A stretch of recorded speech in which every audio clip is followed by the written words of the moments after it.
Let's put all of this to my next guest, Conservative MP and former Security Minister Tom Tugendhat. A very, very good afternoon to you, Tom, and a Happy New Year. Hi, Julia. How are you? Happy New Year. Very well. Thank you for joining us. Well, I mean, I'd best get your response, first of all, on Greenland, because that's a developing story. After the invasion of with Special Forces troops on Saturday of Venezuela, the seizure of Nicolas Maduro and his wife, who appeared in court yesterday in New York on drugs and weapons trafficking charges, we've had those statements from Donald Trump saying, you know, Greenland could be next, really. We've had this joint statement from the French, German, Polish, Spanish, Italian and British and Danish leaders meeting in Paris, a meeting of the coalition of the willing on Ukraine, and basically saying, look, Arctic security remains a key priority for Europe. They say it's critical for international transatlantic security. They say that upholding the principles of the UN Charter, including sovereignty, territorial integrity and the viability of borders is crucial. And basically they say that Greenland belongs to its people. They're basically wagging their fingers saying, don't mess with Greenland as part of Denmark. But can they back that up if Donald Trump does decide to go in? Well, perhaps not, but it's a bit of an odd one, really, because there's a Second World War treaty that gives the United States the permission to base as many troops as they like in whatever format they like on Greenland. So, you know, up until about 20 years ago, there was 300,000 US troops on Greenland, including a nuclear air base. In fact, there are certainly reports of a nuclear bomb that was lost over Greenland about 40 years ago and never found. So I don't know if it was found secretly and they've done away with it, or whether it's still there somewhere under the ice. But anyway, so the United States has always had the right under that Second World War treaty to put as many military installations as it wants on the island.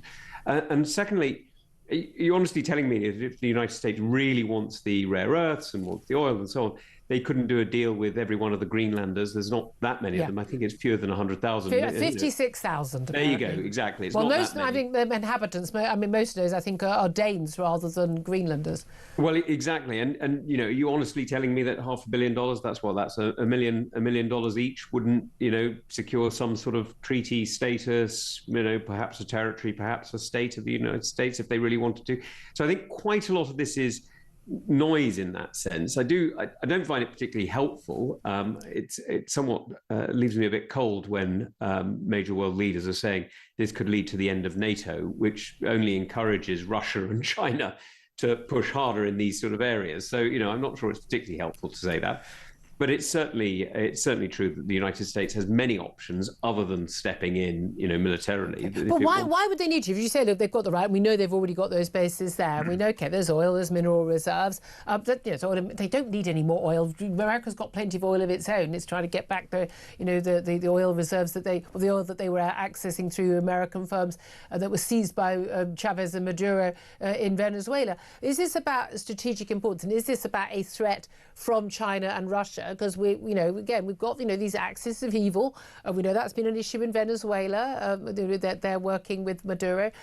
Is this a concern about Greenland? Because we've heard a lot about how, you know, the strategic importance of Greenland for the Arctic, protecting that North Atlantic, those North Atlantic seas, and huge number of, you know, Russian and Chinese vessels in that area. Is that a genuine strategic defence concern for America? Yes, and I think it's a perfectly reasonable one. I mean, if you look at the Chinese and Russian ships now using the Arctic, which of course used to be frozen all year round, but now has some element of summer passage. I wouldn't overstate it, but some element of summer passage. It certainly is an element, but that's why they could exercise the existing treaty that's been going for whatever it is, over 80 years now, and put as much as they want up there.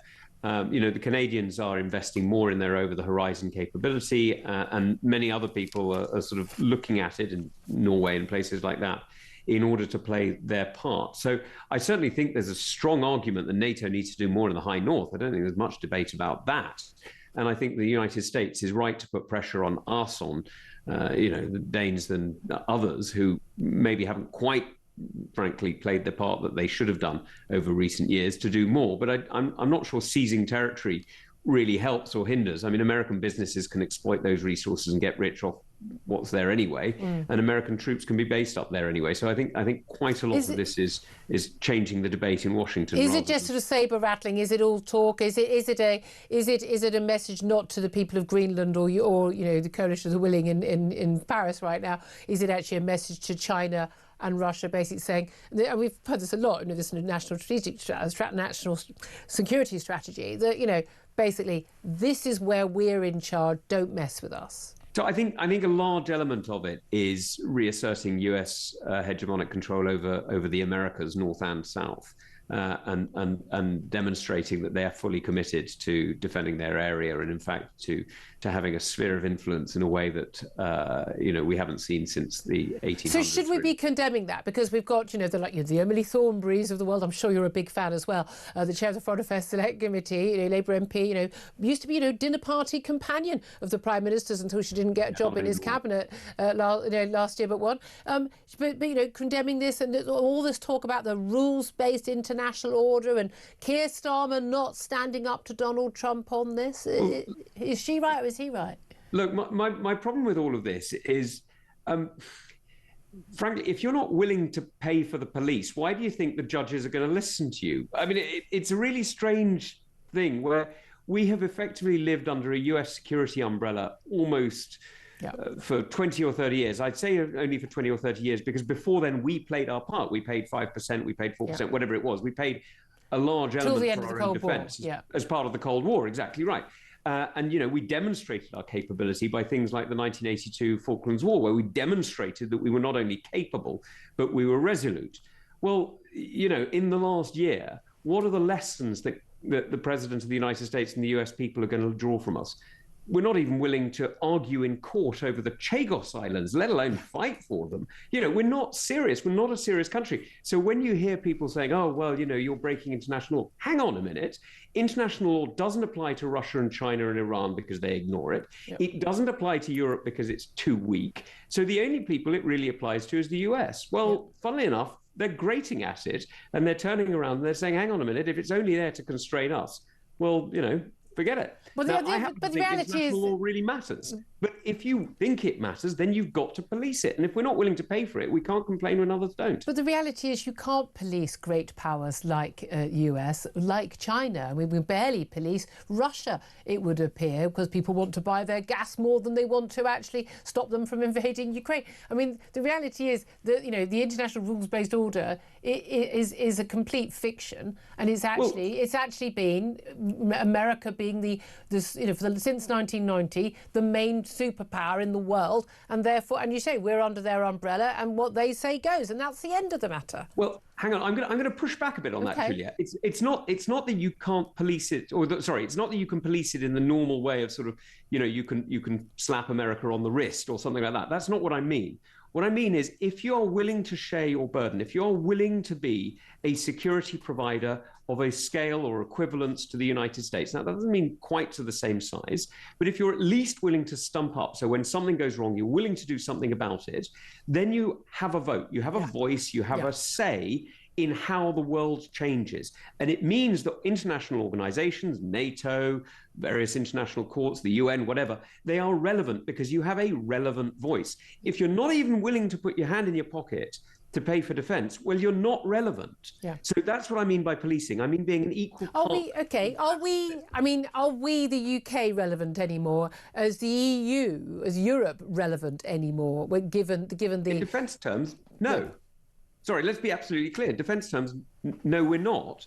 And you can see that by the fact that, 20 years ago, a US president would have made a quiet call to number 10. The CIA chief would have spoken to the head of MI6. The head of SOCOM would have phoned up the director of Special Forces. But as the Prime Minister told us on Saturday, or rather he told Laura Kuenssberg on Saturday, and we saw it on Sunday, he was waiting for the press conference. I knew nothing. I mean, seriously, he was waiting for the press conference. But I was with you. I was absolutely horrified by that. I mean, sorry, I like Belgium, but, it's...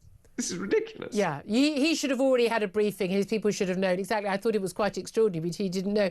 Well, this is it, because we've got this meeting, the Coalition of the Willing. The willing to do what, we're not quite sure, in Paris right now, hosted by Macron, who loves a meeting, loves hugging people, loves being filmed with Zelensky. Julia, What's going to come of that meeting? But let me go back to you on this, because that is, I think, the real tell. You've seen over the last year and a bit, and the 4 years before there, President Trump turning up at meetings and leaving early, or in fact, sometimes not even turning up, and various US officials not turning up. And I think there's now a real divide between the bureaucratic states and the leader states. And let me tell you what I mean by that. The leader states do stuff. They closed the southern border. They sort out Iran's intervention in the Americas through the drug sales that go through Hezbollah and Venezuela into West Africa and so on, and into America. They do stuff. And then you have the bureaucratic states. They sit down, they have a meeting, they draft a press release, everyone's satisfied, they slap each other on the back, and nothing changes.